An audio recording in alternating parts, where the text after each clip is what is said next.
Okay guys, ini menajak apa cara-cara memancing kitang di kelong. Ni mata kai tengok saya apa. Nampak? Halus je.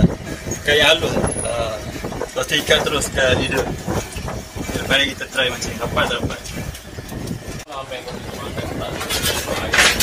Dah sekarang. Okay. Kitang ni dia suka makan udang. Isi udang. Sedang halus je. Macam cangkuk sini. Cangkuk elok-elok lah.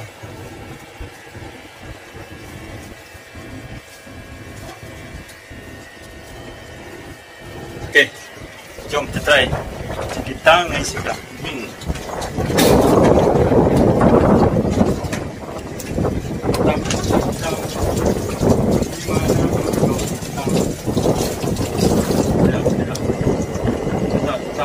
Okay, dia datang. Okay, dia datang. Okay guys, strike geng, yeah. Itu dia kitang. Kan juga boleh dapat kitang.